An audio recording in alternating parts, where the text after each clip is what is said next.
extrêmement banal de parler de paix, de fraternité. Quand des SDF crèvent sur la dalle et qu'on mène la chasse sans papier, qu'on jette des miettes aux prolétaires, juste histoire de les calmer. Ils s'en prennent pas comme millionnaires, trop précieux pour notre société. C'est fou quand ils sont protégés, tout le riche et le puissant. La paradis, ça revient, le problème du président. Chacun a un peu de l'amour, chacun a un peu de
Parce que d'après M.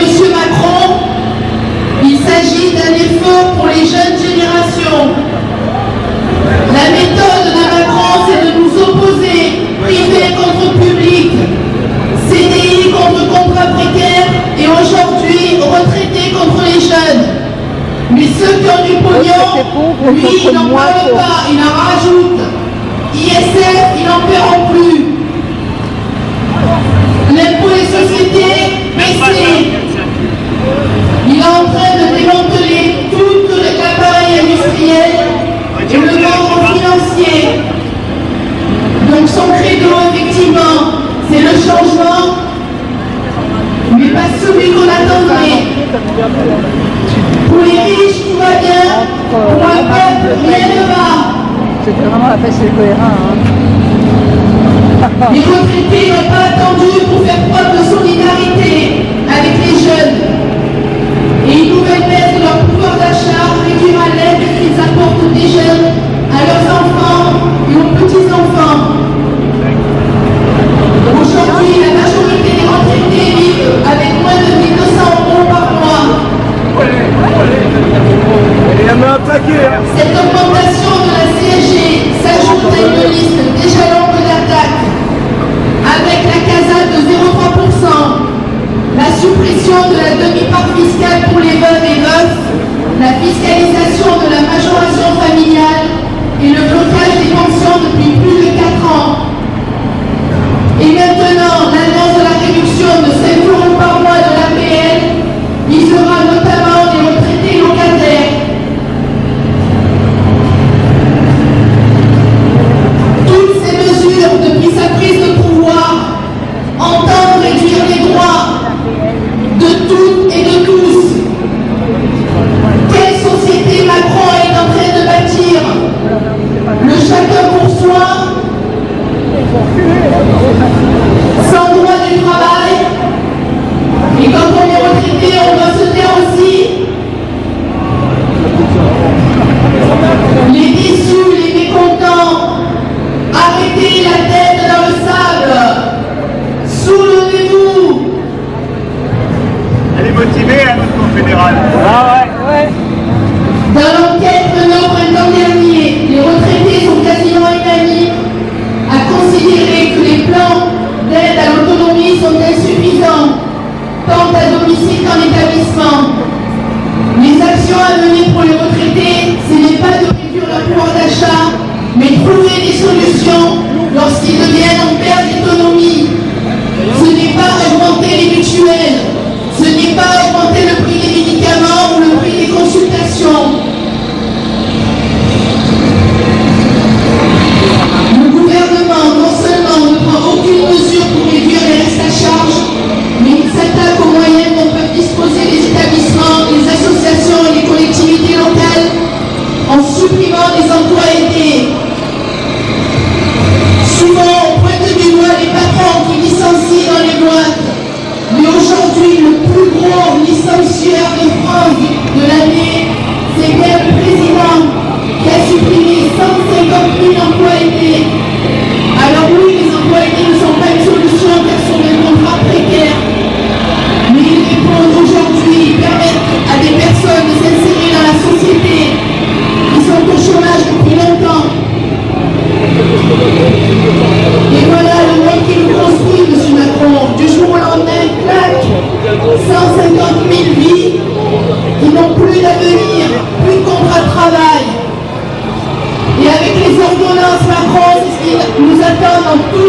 sans aucun recours.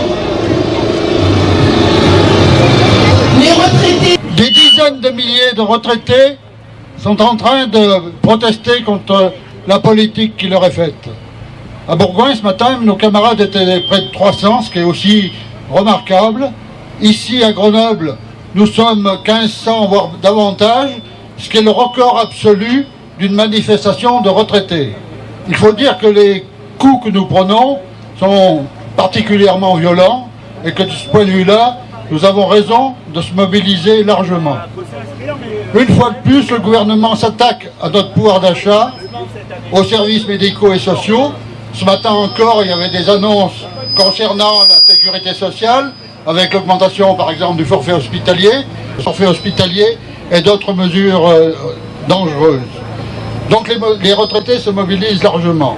C'est vrai que le pouvoir d'achat, c'est quand même la vraie question. Depuis 4 ans, nos retraites sont bloquées et pour le moment, il nous a annoncé sur les retraites du régime général une augmentation de 0,8%, alors que la ponction infligée par la CSG, qui va passer de 6,6 à 8,3, va amputer pour une retraite de 1500 €, de 306 € par an le pouvoir d'achat, pour une retraite de 2000 €, 408 €, selon le gouvernement, c'est ce qui a été dit plusieurs fois, c'est un effort pour les jeunes générations. Les retraités n'ont pas attendu pour faire preuve de solidarité, et nous le savons tous, et une nouvelle baisse du pouvoir d'achat des retraités réduira l'aide qu'ils apportent déjà aux jeunes générations. Cette augmentation de la CSG s'ajoute à une liste déjà longue d'attaques que nous avons connues, avec l'instauration de la CASA, soi-disant pour la perte d'autonomie, mais en fait on ne sait pas trop où ça va, la suppression de la demi-part fiscale pour les veuves et veufs, ça aussi ça a fait mal, la fiscalisation de la majoration familiale et le blocage des pensions depuis plus de 4 ans, je l'ai déjà évoqué. Maintenant, l'annonce de la réduction de 5 € par mois de l'APL touchera bien entendu les retraités les plus modestes, les retraités locataires. L'annonce d'une revalorisation des pensions au 1er octobre ne correspond évidemment pas à la compensation ni de l'inflation, ni de mauvais coups qui nous sont portés. Pour l'augmentation des pensions, il est déjà annoncé que les pensions ne seront pas revalorisées en 2018. Éventuellement, elles le seront le 1er janvier 2019. Sont quasiment unanimes à considérer que les plans d'aide à l'autonomie sont insuffisants, tant à domicile qu'en établissement. Le gouvernement, non seulement ne prend aucune mesure pour réduire les restes à charge, mais il s'attaque aux moyens dont peuvent disposer les établissements, les associations et les collectivités locales en supprimant les emplois aidés. Il communique sur la disparition du reste à charge des lunettes, prothèses auditives et dentaires, sans insister sur l'augmentation correspondante des complémentaires santé, sans participation des employeurs pour les retraités. Sur un point qui n'a pas été abordé pour l'instant et qui est très important, parce que c'est l'unité possible entre les retraités et l'ensemble des salariés. Je vais parler de l'augmentation de 1,7% de la CSG, plus 1,7%. Or, la CSG est un impôt. Pour l'instant, la Sécu est assise sur des cotisations. C'est toute la différence. Exonération des patrons par milliards, la Sécu est soi-disant en déficit parce qu'il y a un dû de plusieurs milliards, et on augmente pour les salariés, les anciens salariés qui sont aujourd'hui retraités, la CSG, l'impôt. Et on va exonérer jusqu'à 1,6 voire plus de fois le SMIC de toute cotisation sociale. Ça, c'est la mort de la sécurité sociale, la mort complète de la protection sociale donc en France pour toutes les générations. C'est parfaitement inadmissible. Il va falloir combattre ensemble, bien sûr, au-delà de cette manifestation particulièrement réussie, pour sauver la sécurité sociale. C'est une intersyndicale qui existe déjà depuis 2 ans, qui réunit la CGT, la CFTC, FO, la CGC, Force ouvrière, LSR, l'UNRPA et la FGR, fonction publique. Cela dit, dans les mois qui viennent, il ne faut pas penser que l'on n'aura plus rien à faire. La question de l'abord de la CSG, l'augmentation de la CSG, la bataille n'est pas finie. Il faut penser que nous aurons des choses à faire en particulier au niveau parlementaire. Nous avons déjà fait une lettre en direction des députés pour qu'ils votent contre cette augmentation de CSG qui pénalise essentiellement les retraités. Ça, c'est le premier point. Le second point, c'est qu'il va falloir réfléchir à notre protection sociale, puisqu'elle est attaquée de toutes parts. Aujourd'hui, la politique Macron consiste à faire des exonérations de cotisations sociales, et donc, à terme, c'est la question des retraites qui va être posée, avec un autre type de financement, c'est-à-dire que l'objectif qui est donné dans le cadre du soi-disant coût du travail trop important, c'est de faire en sorte que les retraites ne soient plus financées par les cotisations sociales, mais par des assurances ou par un volontariat et des cotisations à des assurances privées. Et donc ça, c'est dans l'année qui vient. Et donc c'est pour ça que la mobilisation qu'on a aujourd'hui, qui est plus importante que d'habitude, doit se continuer dans les mois qui viennent. Et je rappelle, pour terminer, que l'ensemble des organisations qui ont appelé à la manifestation aujourd'hui organisent le 12 octobre à la Bourse du Travail une réunion de débat sur la protection sociale et comment on la défend et quelles revendications on porte, et sur la défense de notre pouvoir d'achat et du niveau des pensions. Donc je vous engage à venir nombreux à cette réunion. Nous pourrons en discuter de toutes ces questions et voir ensemble quelles initiatives on peut prendre pour continuer la lutte. Les solidaires UNRPA, je rajouterai simplement qu'une chose, c'est que après tous les dégâts qu'a fait le national, c'est maintenant aux collectivités locales de les accompagner. Par exemple, dernièrement, les tarifications de la SNTC, Grenoble, où tout le monde l'a vu paraître sur Grenoble dans le journal, dans le Dauphiné, où il était dit que les nantis, enfin que les retraités, c'était à eux qu'il fallait plus payer. Bon, alors voilà, après le blocage des retraites, après la CSG à 1,7, après la baisse des 5 € de l'APL, après 5 € de l'APL qui touche quand même 6,5 millions de ménages, parmi lesquels la plus grande masse sont des retraités, les 2 tiers des femmes qui ont un revenu inférieur au seuil de pauvreté. Ça, il faut le dire. Et il faut le dire bien fort. Et finalement, il y a une chose qui n'a pas changé dans notre démocratie, c'est l'union. Et ensemble, et en union, on fait la force. Donc, je suis content qu'aujourd'hui, il y ait pas mal de monde. Il va falloir que ça simplifie encore si on veut faire changer les choses. Ce qui a été dit sur les transports, il vous a été distribué une information pendant la manifestation sur la question des tarifications et de la gratuité.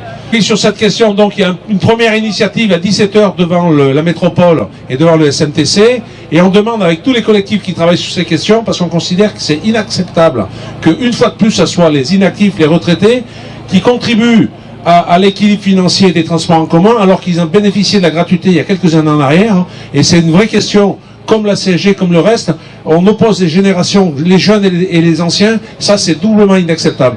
Donc pour ceux qui le souhaitent, vous pourrez nous rejoindre devant les locaux du SMTC à 200 mètres d'ici, et il y aura une prise de parole. Et on est en train de préparer une nouvelle initiative autour de cette question, et on aura une rencontre, on nous propose une rencontre, et j'en appelle au collectif aussi gratuité, le 10 octobre, mais on espère l'avoir bien avant, parce que cette question, elle est aussi un autre élément du débat sur la place grenobloise, mais elle est aussi l'accessibilité au transport en commun et la gratuité pour tous. Merci de votre écoute.